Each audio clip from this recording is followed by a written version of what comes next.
I call Denise Roach. Thank you, Mr Chair. I have some questions which I think it's fair to raise in the House about the economic benefits of the convention centre deal that the government has negotiated with Sky City in Auckland. I've been perusing the appropriations, and I've also been looking at the 400 or so pages that the government released that were concerned with the negotiations around the Sky City deal. And the most interesting aspect I've found so far in looking through the documents has been the way the Ministry for Economic Development, that is what it was before it was restructured into MB, the way MED did not want to give Sky City any money for promoting the International Convention Centre. But then, in this year's budget, there was a fund set aside for promoting conventions, about $34 million or so, if I remember correctly. What's not clear is the economic benefits to our country of this deal. The government has constantly inflated the number of jobs they think that will result from the convention centre deal. They reckon there'll be about 1,000 created to build the convention centre and another 800 or so to run it. But the thing is, though, is that building is a temporary thing. Once you've finished building it, those jobs are no longer there. They just last for the duration of the build. And I have no idea where this figure of 800 or more jobs for running the convention centre came from, because if you compare that convention centre to an Australian one of the similar size, the number of jobs is more likely to be 250 or so. Now let's look at the tourism dollars attached to the convention centre deal, the major hype that we've heard from the government about this. And once more, we've had this assertion that the convention centre deal will result in more conventions in New Zealand, with convention participants spending up large while they enjoy extended stays in our country. But this is not a certainty. The figures are not tested at all. And the assertion that they'll stay longer and spend more has not been borne out by current convention attendees in New Zealand.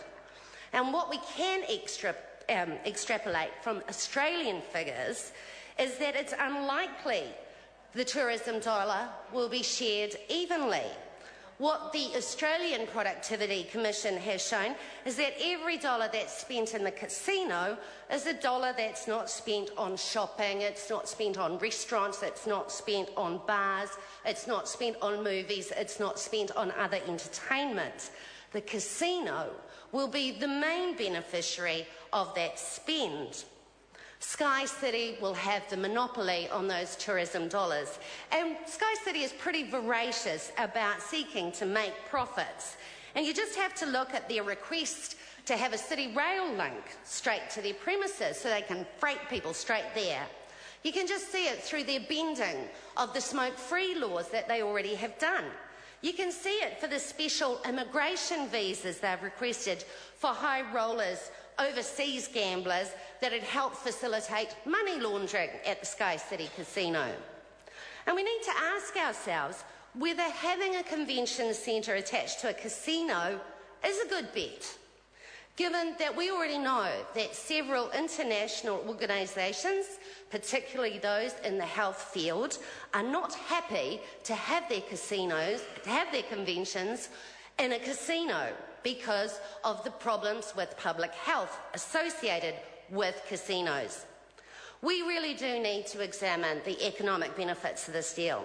What, for example, are the economic benefits of the damage to our international reputation as a corruption-free country?